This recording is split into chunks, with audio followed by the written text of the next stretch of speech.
Hello friends, in the series on the income tax cases, today we will discuss the case of DINESH Kumar GOYAL versus Union of India and others. This case has been reported in 453 ITR at page number 535. The matter has been decided by Calcutta High Court and the date of the judgment is 15th September 2022. In this case, the assessee was issued notice under section 148A clause B by giving show cause that why your case should not be picked up under section 148. The department alleged that the assessee has a bank account in Burra Bazar, Kolkata, Axis Bank. The assessee replied to this notice and said that the assessee do not have the bank account in the said bank, and the assessee requested the department to provide the opportunity of personal hearing at this stage and the opportunity of cross-examining the two persons who have been named in the notice issued to the assessee. But the assessing officer said that both personal hearing and cross-examination is not required at this stage, and the assessing officer issued the notice under section 148 by passing the order under section 148A clause D. As all we know that there is a lot of litigation under section 148 earlier also and the new regime also.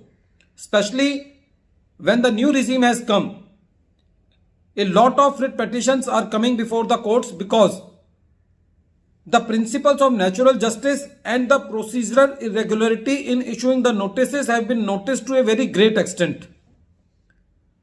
When the assessee filed the writ, it was the main contention of the assessee that there is a violation of principles of natural justice and there is procedural irregularity in the whole process of issuing the notice under section 148. The department gave the quotation of the Supreme Court judgment in the case of Anshul Jain versus Principal CIT. In that case, the Supreme Court dismissed the writ petition of the assessee by saying that the contentions of the assessee has been heard and taken care of by the assessing officer. So the assessee has all the opportunities at the time of assessment under section 147 read with section 148. But in the present case, the court said that the contentions of the assessee has not been considered. The assessee is saying that he does not have the bank account in the said alleged Burra Bazar Branch of Axis Bank in Kolkata, and the assessee has specifically requested the opportunity of personal hearing and the cross-examination of the two persons who have been named into in the show cause notice issued to the assessee under section 148A clause B.